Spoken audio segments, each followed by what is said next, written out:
बिस्मिल्लाहिर्रहमानिर्रहीम। अस्सलाम वालेकुम नादरीन, आप यूट्यूब चैनल देख रहे हैं। मैं इमरान ख़ान हूँ।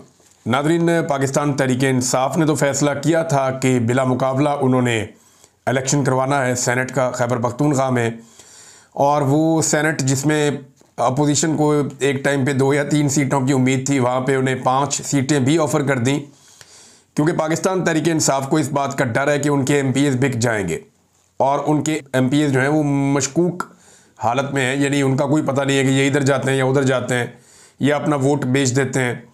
तो इस तरीके से बहुत सारे MPs के बारे में जो खैबर पख्तूनख्वा की हुकूमत है, और कुछ इतलात के मुताबिक ये दर्जन से ज़्यादा हैं, 1 से 1.5 दर्जन MPs हैं। कोई 18 की तादाद बताता है, कोई 20 की बताता है, कोई 19 की बताता है। तो इतनी तादाद में MPs हैं जो कहीं इधर उधर वोट कर सकते हैं, ये दावा किया जा रहा है। जो एक मार्केट चलती है जहाँ पे ख़रीदो फरोख्त होती है, वहाँ पे ये दावा है। और कुछ लोगों ने 4 काबू किए हुए हैं, कुछ ने 3 काबू किए हुए हैं। तो अपने अपने काम भी लोग निकालते हैं। तो यहाँ इस्टेब्लिशमेंट की भी पूरी सपोर्ट है इस वक्त की जो हुकूमत है उसके साथ, कि आप जितने ज़्यादा हो सकते हैं सेनेटर्स निकाल लें, ताकि आइंदा इस्टेब्लिशमेंट ने कोई भी आइनी तरमीम करवानी हो तो इस्टेब्लिशमेंट को दोबारा से गंदे काम ना करने पड़े। जैसे कि किसी MNA को उठा लिया, किसी सेनेटर को उठा लिया, उनके बच्चों को, उनके घर की ख़वातीन को अगवा कर लिया, जबर तशद्दुद जुल्म, ये चीज़ें उन्हें ना करनी पड़े। आराम से वो गंदा काम जो करना है पाकिस्तान के आइन के साथ, वो कर लिया जाए। अब इस वक्त जो सेनेट में पाकिस्तान तहरीक-ए-इंसाफ के हमायत याफ्ता उम्मीदवार थे, जो पाकिस्तान तहरीक-ए-इंसाफ के बहुत पुराने वर्कर्स हैं, वो डट गए हैं। उन्होंने अपने वीडियो बयानात जारी कर दिए हैं। एक तरफ गंडापुर और उनकी पार्टी ये कह रही है कि जनाब हमने बिला मुकाबले ही करवाना है, हमें 6 सेनेटर काफ़ी हैं, हम 5 जो है वो हुकूमत को दे देते हैं। तो 6 हमारे लिए काफ़ी हैं, और 6 के लिए जो उन्होंने नाम फाइनल किए हैं उन पे पार्टी में इख्तलाफ हो गया है, और उसमें भी इख्तलाफ एक नाम की वजह से हुआ है। और वो एक बड़ा नाम जो है वो मिर्ज़ा अफरीदी साहब का है। कि मिर्ज़ा अफरीदी का नाम किधर से आ गया? ये तो पार्टी का बंदा ही नहीं है, ना इसने पार्टी के लिए कोई काम किया हुआ है, ना ये नज़रियाती आदमी है। जब 9 मई के बाद कुर्बानियाँ देने का टाइम था, ये बंदा वर्ल्ड टूर पे था। तो इस किस्म की बातें अब पाकिस्तान तहरीक-ए-इंसाफ के लोग कर रहे हैं। सेनेट में एक तो खुर्रम ज़ीशान, एक इरफान सलीम और एक आयशा बानो, इन तीनों के वीडियो बयानात सामने आए हैं। जबकि अज़हर मशवानी ने अपने कागजात नामजदगी वापस लेने के लिए जो फॉर्म उन्हें भिजवाया गया था उस पर दस्तखत करके वापस भेज दिया।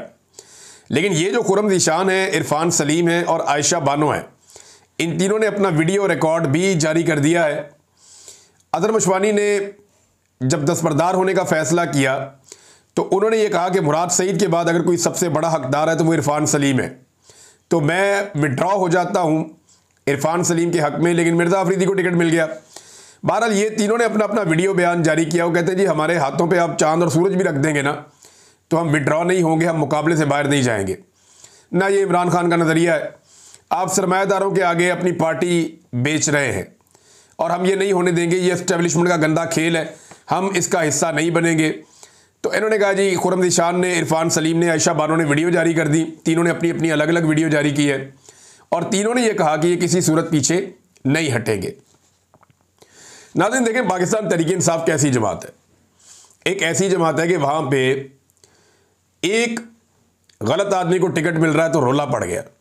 गलत आदमी बोले तो मैं ऐसे कोई उसकी बुराई नहीं कर रहा, मिर्ज़ा अफरीदी की मेरी कोई लड़ाई नहीं है उनसे, लेकिन एक ऐसे आदमी को टिकट मिल गया जो कंप्रोमाइज़ था, एक ऐसे आदमी को टिकट मिल गया जो अवामी आदमी नहीं है, जिसने कोई स्ट्रगल नहीं की, कोई नज़रिए के लिए नहीं खड़ा हुआ। तो आप देखें, गौर करें कि पूरी की पूरी पाकिस्तान तहरीक-ए-इंसाफ उसके खिलाफ खड़ी हो जाती है।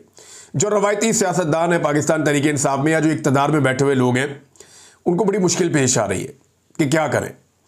देखें कैसा फटा पड़ गया एक आदमी की वजह से। दूसरी जानिब आप देखें, नून लीग ने किसको सेनेट का टिकट दिया, पूरी नून लीग को ही नहीं पता। नून लीग के आप किसी भी कारकुन को सड़क से पूछें आप किसको दिया टिकट, वो जानते ही नहीं कि अमीर मुकाम के बेटे को दिया। पैसे वाला आदमी है, सूबे के अंदर सारा इख्तियार भी उसके पास है नून लीग का। थोड़े दिन पहले अली अमीन गंडापुर के साथ बैठे भी हुए थे। इनके होटल ने दरियाए सवात का पानी का रास्ता भी रोका हुआ है, लेकिन उनका होटल गिराने की जरूरत भी अली अमीन गंडापुर को नहीं हुई। दीवारें गिराने पहुंचे थे, बस उतना ही कर पाए। एक साइड की दीवार गिराई, उसके बाद माफ़ी तलाफ़ी हुई है, होटल नहीं गिरा पाए। हालांकि बड़े इन्होंने नारे लगाए थे कि हम सारी तजावज़ात हटा देंगे, और गरीबों के होटल और तजावज़ात गिरा दी। और जो ताकतवर अमीर आदमी है उसको कुछ नहीं कर सके, उसके बेटे को अब सेनेट के अंदर सेनेटर बनाया जा रहा है। तलहा महमूद, सेनेटर तलहा महमूद बड़े मकबूल हैं, बहुत पैसे वाले आदमी हैं। ये पहले फजलुर रहमान साहब की जमात से सेनेटर बना करते थे, फिर इन्होंने पीपल्स पार्टी ज्वाइन की, अब ये पीपल्स पार्टी से सेनेटर बनेंगे। और पीपल्स पार्टी ने इनका नाम, पीपल्स पार्टी में कोई पूछेगा? कोई नहीं पूछेगा। पीपल्स पार्टी के हज़ारों वर्कर्स वहाँ पे मौजूद है खैबर पख्तूनख्वा में, एक सवाल नहीं होगा, क्योंकि इन पॉलिटिकल पार्टीज में जमहूरियत है ही नहीं। फजलुर रहमान साहब ने किसको खड़ा किया? कोई सवाल नहीं करेगा। दिलावर खान है, बाकी लोग तगड़े लोग हैं भाई, पैसे वाले लोग हैं, सरमाएदार आ रहे हैं, आकर सेनेटर बन रहे हैं, एस्टेब्लिशमेंट भी खुश, ये रवायती सियासी जमातें भी खुश, और वो पैसे वाले लोग भी, उनका शबशबा बन जाएगा, वो सेनेटर बन जाएंगे। तो पीटीआई भी एक ऐसे आदमी को टिकट देना चाहती है, मिर्ज़ा अफरीदी को, लेकिन पीटीआई के अंदर रिएक्शन आ जाता है। वो कहते हैं ये नहीं हो सकता, हम ये नहीं होने देंगे। जहां तक कोई ये कहता है ना, तो इस पे तो मुझे बिल्कुल भी यकीन नहीं आता कि ये पैसे इसलिए पैसे वाले लोग ले रही है पीटीआई कि उन्हें पैसे की कमी है। ओवरसीज पाकिस्तानी इनको इतना पैसा देते हैं, कोई सोच भी नहीं सकता। ये जहां पे जो काम करना चाहे, ओवरसीज पाकिस्तानी खुले दिल से पाकिस्तान तहरीक इंसाफ को इमरान खान के नाम के ऊपर पैसा देते हैं, चाहे वो फंडिंग किसी नेक मकसद के लिए हो, किसी इदारे के लिए हो, चंदा इकट्ठा किया जा रहा हो, या वो पाकिस्तान तहरीक इंसाफ के लिए फंडिंग कर रहे हो, एक पॉलिटिकल तहरीक चलाने के लिए, तो ओवरसीज पाकिस्तानी दिल खोल कर पैसा देते हैं। पाकिस्तान के अंदर बेशुमार लोग हैं जो पैसा देते हैं और बगैर लालच के देते हैं। उन्हें ये नहीं है कि उन्हें सेनेटर बनाया जाए, ये किया जाए, वो किया जाए, और पैसा इकट्ठा करने के इनके पास और भी बहुत तरीके हैं। तो ये तो एक सीधा सीधा झूठ ही है कि सिर्फ पैसों के लिए। हाँ, ये ज़रूर है कि चंद लोग अपनी जेबें इसमें भर सकते हैं और चंद लोग मज़े ले सकते हैं। नादरीन, एक तरफ ये सिलसिला चल रहा है, दूसरी तरफ इमरान खान को तकालीफ देने का सिलसिला जारी है। इसमें जो मेरे पास स्टेटमेंट है, एक तो इमरान खान साहब की बहन नौरीन खान, उन्होंने इमरान खान के बारे में गुफ्तगू करते हुए कहा कि जिस तकलीफ में इमरान खान को रखा है, इसकी मिसाल पाकिस्तान की सियासत में नहीं मिलती, और ना रोशनी है, ना बिजली है, और ना ही सही खाना दिया जा रहा है, सही पानी दिया जा रहा है। तो इमरान खान साहब को बहुत परेशान किया जा रहा है, उनकी सेहत भी ख़राब हो रही है, उनकी बहनों के बकौल। इमरान खान साहब के एक दोस्त भी हैं, सीनियर सहाफ़ी भी हैं, हमने उनसे काफ़ी सीखा भी। हारून रशीद साहब जो हैं बड़े सीनियर जर्नलिस्ट हैं और पुराने लिखाड़ियों में से एक हैं। उन्होंने कहा कि इमरान खान की तौहीन की कोशिश की जा रही है, इमरान खान को बदबूदार पानी दिया जा रहा है, ख़राब खाना दिया जा रहा है, इमरान खान का वज़न कम हो रहा है। क्या ये कोई इंसानियत है? यानी एक तरफ पार्टी में लड़ाइयाँ चल रही हैं कि सरमायादार को लाना है या नहीं लाना, दूसरी तरफ पार्टी के लीडर के साथ क्या हो रहा है कि इस पर कोई आवाज़ उठा रहा है या इस पर कोई बात हो रही है, तो हमें तो दिखाई नहीं दे रही कोई बात हो रही हो। पाकिस्तान तहरीक इंसाफ ने क्या इसके ऊपर कोई स्यापा किया? नवाज शरीफ साहब के प्लेटलेस का मामला जाली था, सारी दुनिया जानती है, जाली था, मजाक ही बन गया। नवाज शरीफ साहब के जाली प्लेटलेस गिरे थे तो हर 10 मिनट के बाद एक प्रेस कॉन्फ्रेंस होती थी PMLN की, हर 5 मिनट के बाद एक ट्वीट आता था, हर थोड़ी देर के बाद मीडिया के ऊपर फट्टे चलते थे, हर थोड़ी देर के बाद जो है वो ब्रेकिंग्स आ रही होती थी सोशल मीडिया पे, मीडिया पे। यहाँ इमरान खान साहब के साथ क्या कुछ नहीं हो रहा, लेकिन उनकी पार्टी इसके ऊपर कोई भी लायबल बनाने में या बात करने में कामयाब नहीं हो रही। पाकिस्तान तहरीक इंसाफ जो है वो किसी भी चीज़ के ऊपर हुकूमत को टफ टाइम देने में कामयाब नहीं हुई।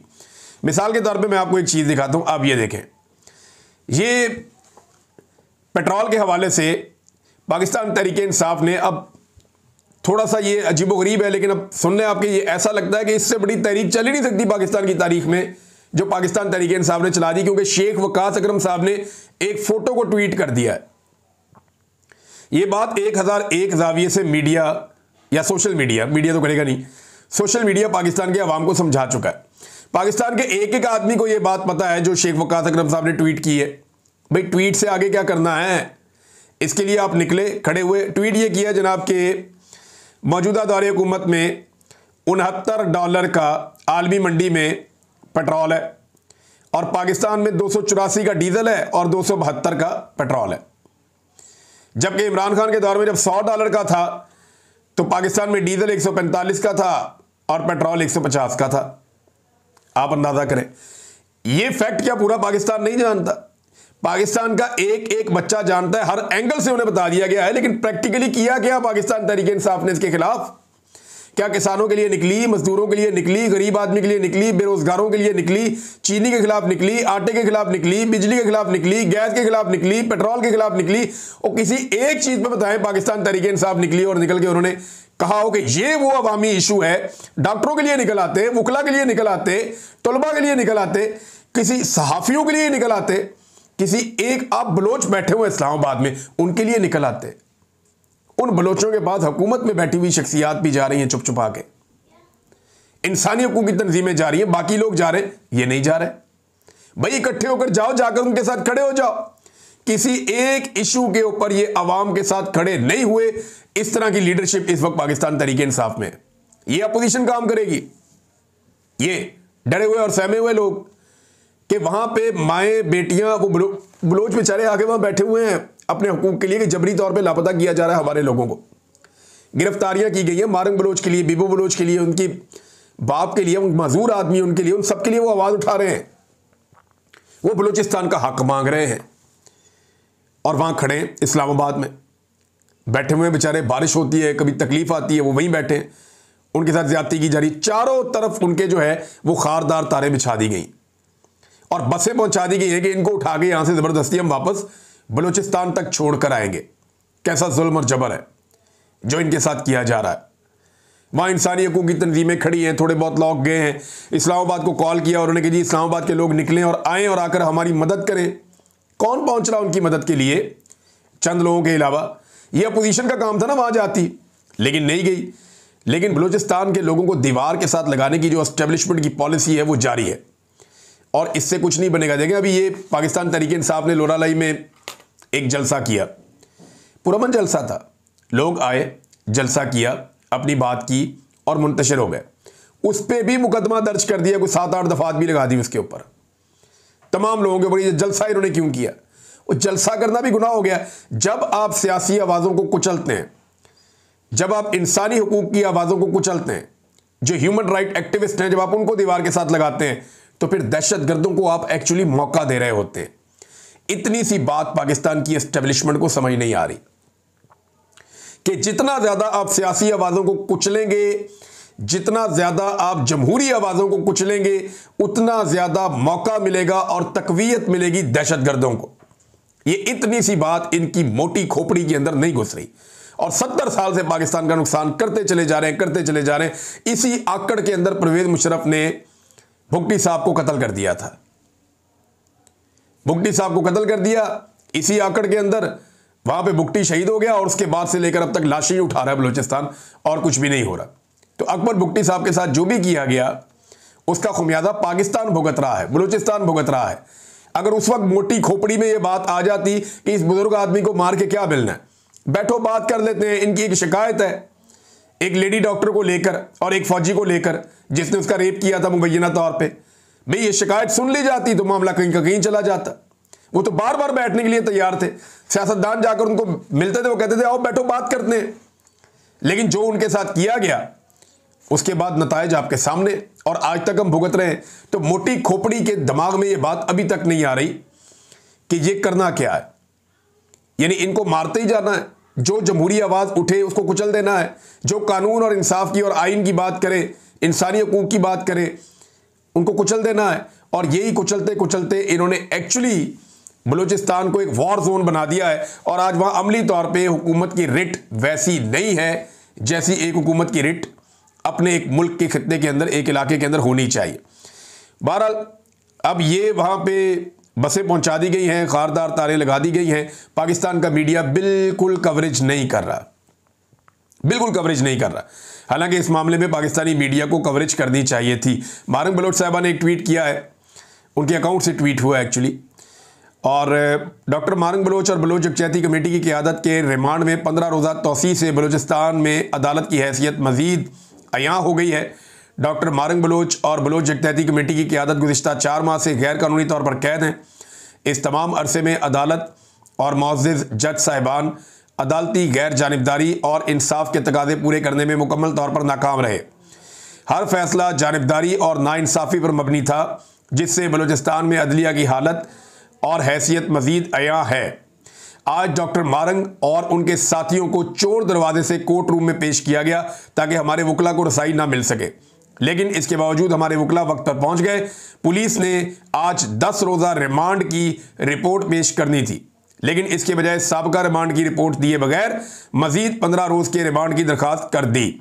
जज मोहम्मद अमीन मुबीन ने हमारे वकला का मौक़िफ़ सुने बगैर ही ये दरखास्त मंजूर कर ली।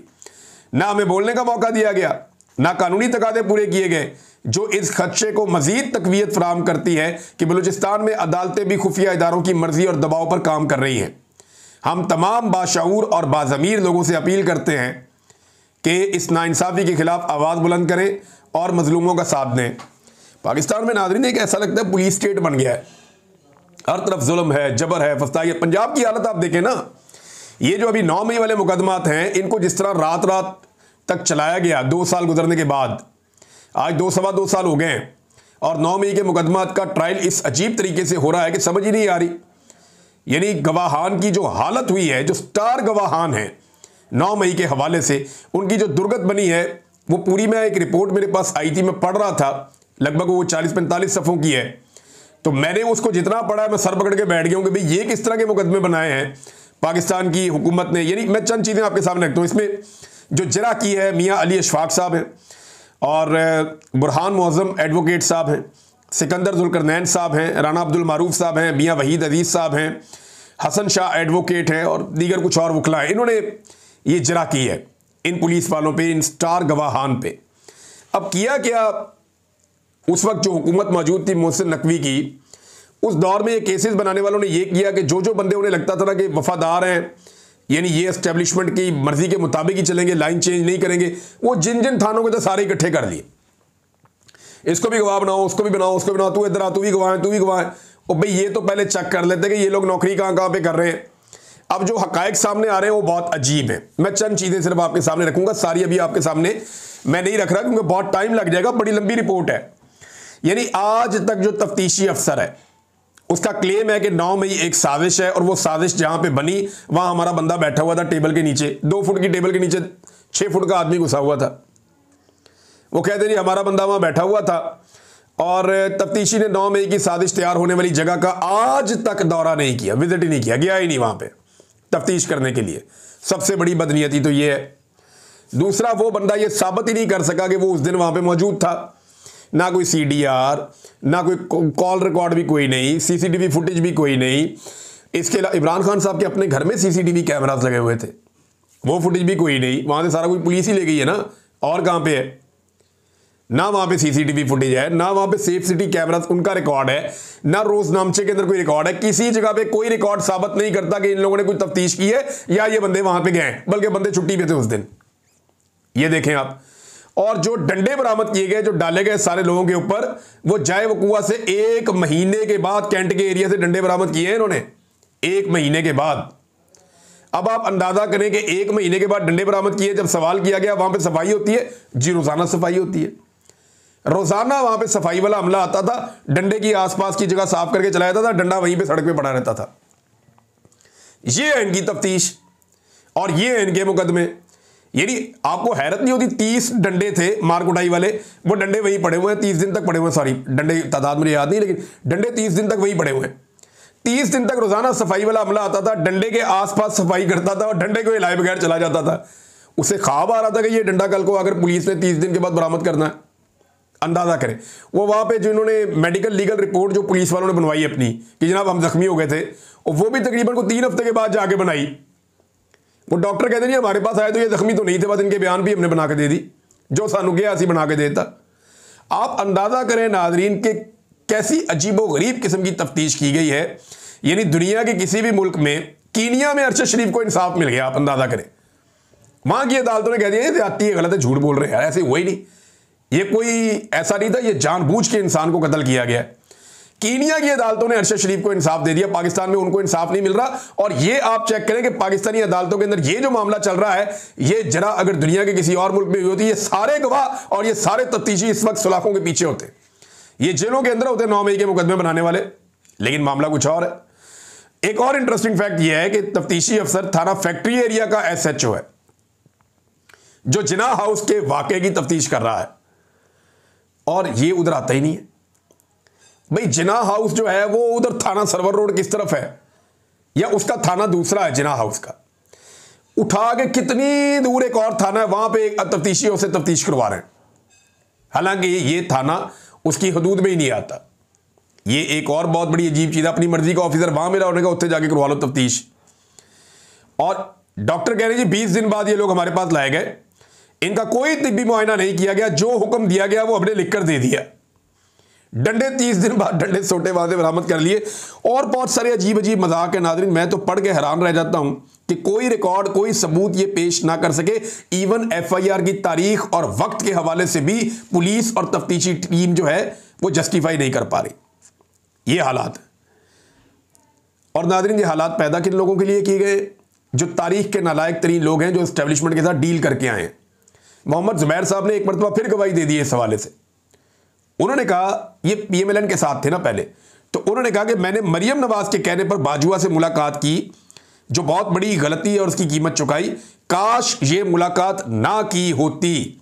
ये जनाब मोहम्मद जुबैर साहब का स्टेटमेंट है कि मरियम नवाज उस वक्त बनी हुई थी इनकलाबी, और मोहम्मद जुबैर को भेज रही थी बाजुआ से मुलाकात करने के लिए। आप अंदाजा करें आप, ये ऐसे ही है जैसे आजकल ये पाकिस्तान तहरीक इंसाफ में कुछ लोग लीडर जो है वो इनकलाबी बने हुए हैं, और दूसरी तरफ वो पैगाम रसानी भी करने की कोशिश करते हैं। कोई आ जाता है जी मैं डील करता हूं, मैं ये बात करता हूं, और इमरान खान जेल के अंदर डटा हुआ कि जी मैं नहीं करता। अब आज नाजरीन एक आखिरी चीज मैं आपके सामने रखता हूं। ये इश्तिहारात छपवाए गए हैं ढिटाई बेशर्मी के साथ अखबारात के अंदर, और ये लिखा हुआ है कि बारिश बरसी मगर जिंदगी ना रुकी क्योंकि पंजाब तैयार था। पंजाब के अंदर ये डॉन अखबार की खबर के मुताबिक 48 घंटों में 70 जानें ज़ाया हो गई। बारिशों की वजह से 48 घंटे में 70 जानें ज़ाया हुई हैं, और सबसे बड़ा नुकसान पंजाब के अंदर हुआ है। ये डॉन के फ्रंट पेज के ऊपर छपा हुआ है। वहां तबाही हो गई, लोगों का अरबों रुपए का नुकसान हो गया, गाड़ियां और घर बह गए, लोगों का सामान ज़ाया हो गया, हर चीज तबाह बर्बाद हो गई, लोगों का राशन उड़ गया। यहां पे बेशुमार जगहों के ऊपर जो गंदम पड़ी हुई थी सरकारी, वो भी तबाह हो गई। सरकारी गंदम को भी महफूज नहीं बना सके, और ढिटाई और बेशर्मी के साथ ये लगा रहे हैं कि जनाब जिंदगी ना रुकी। भाई जिंदगी तो नहीं रुकती ना, लोग दुनिया से चले जाते हैं फिर भी नहीं रुकती, लेकिन आप लोगों की बेशर्मी है वो नहीं रुक सकती, वो जिंदगी से भी ज्यादा तेज है। मैंने जिंदगी में ऐसी चीज कभी नहीं देखी। इतने नालायक और इतने बेशर्म लोग और इतने ढीठ लोग कि पूरे पंजाब का सत्यानाश हो गया।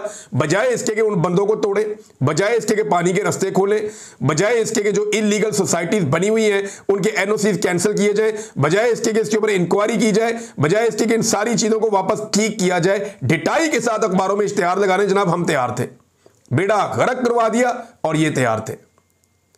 हद होती है वैसे। और ये इश्तिहारात अखबारात में छप कैसे जाते हैं, ऐसी चीजें आ कैसे जाती हैं।